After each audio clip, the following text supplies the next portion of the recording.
want to give you a little more of an introduction to the Flemish giant rabbit. It was developed in the 1890s through the 1930s. The black and the white came first, the sandy and the fawn. This is a sandy, came in the 1928 and 1934.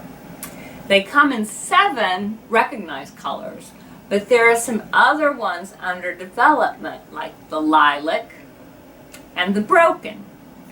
But the 7 colors are black, white, blue, black, steel, light gray, fawn, and sandy. Now, this is Bronson. He's not the perfect specimen because, well, he's a little overweight.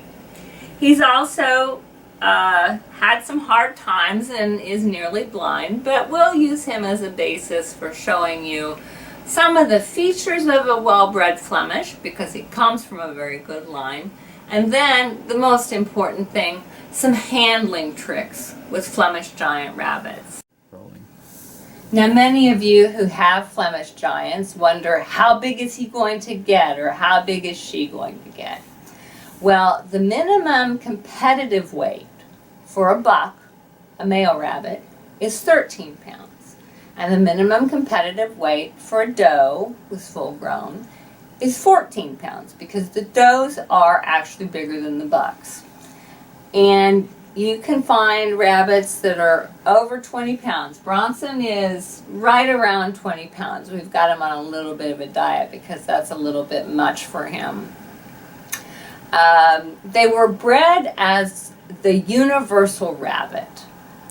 They were bred for fur, which will offend many of you today, because we don't do that anymore.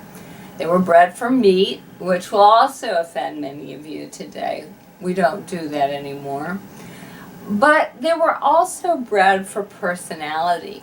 When they're judged in a show, one of their criteria is that they have a reposeful gaze.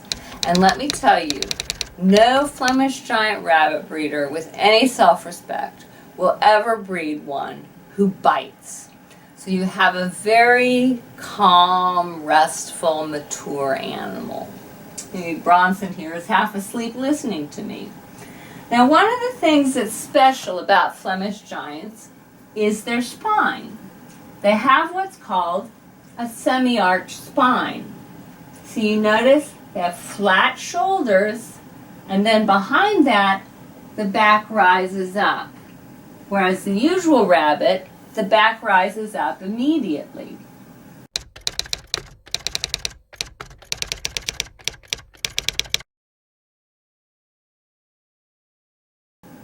This means you need to be very gentle and even more careful with their backs than you would need to be with a commercial style rabbit.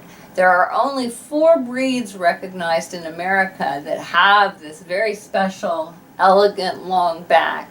And I hope that's one of the things you really appreciate about your Flemish.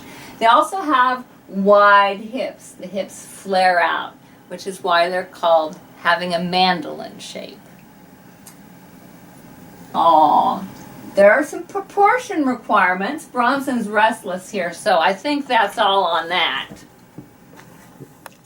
Now, there are some things to learn about rabbit handling. The first thing is, rabbits vary in their degree of sensitivity, nervousness, so you have to adjust for your own rabbit's nervousness. Now, the main thing is they want to feel safe and secure. And while you're learning rabbit handling skills, sometimes the best way for them to feel safe and secure is to just let them go.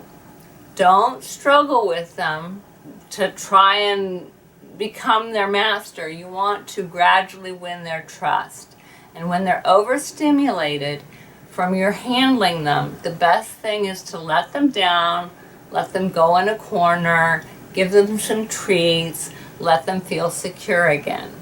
But at the end of the day, they'll be glad that you can handle them well, because if there's ever an emergency, you're like the mega doe or the mega buck that they can trust who's going to take care of them. Now, an easy way and painless way and helpful way to both get control of your rabbit and also discipline your rabbit if he's misbehaving is a gentle pressure downward on the shoulders. Now, Bronson is behaving perfectly right now, so this does not make a particularly good example. But what a gentle downward push on the shoulders does is it deprives them of control. A young animal will wiggle a bit, will resist that a bit, but ultimately when you have control of the shoulders and you're slightly above them, you can calm them, you can get them under control. Now, the other thing for handling them and for getting control is the only way they can resist the pressure up here is by kicking back. So you can gently apply some pressure here to calm them. Gentle, calm, firm hand. And these are the same principles that you use when you're lifting the rabbit. Again, you want to keep them feeling safe and secure, that they don't have any reason to fight you, that they don't have any reason to kick out their legs, because we all know that if they kick out their legs, they can really hurt their backs. And this is doubly true of a rabbit with a long back, like a Flemish giant. So, for picking up your rabbit, the first thing, now they're wider than a small rabbit. So you're going to have to use 2 hands under here and then flip to one hand. One hand goes to the buttocks. I'm going to switch mine because I like to do it this way. You lift up, you're holding the buttocks underneath, you're holding the buttocks slightly curved upward. Now from here, you can turn them and put them on your shoulder like this, which is a very comfortable place for them to be.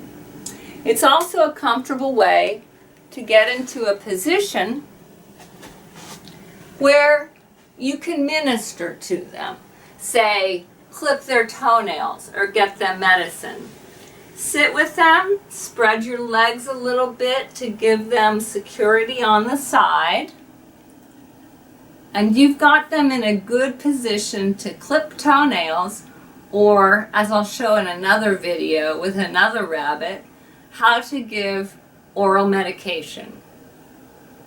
And let me demonstrate that lift for you once again, because I think seeing it done gives you confidence in trying it yourself.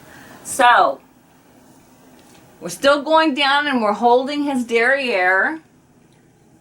Derriere first, feet next. We want to pick him up, brush his head a little bit, get familiar with him.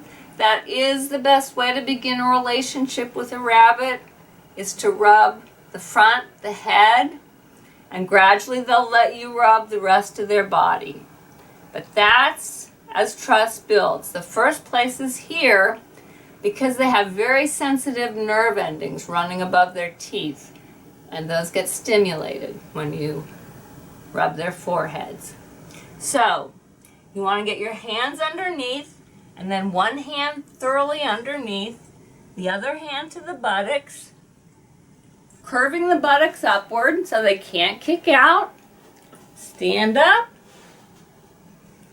sit down, put the rabbit between your legs so that the legs can give him security on the sides. And there you go. Thanks for watching.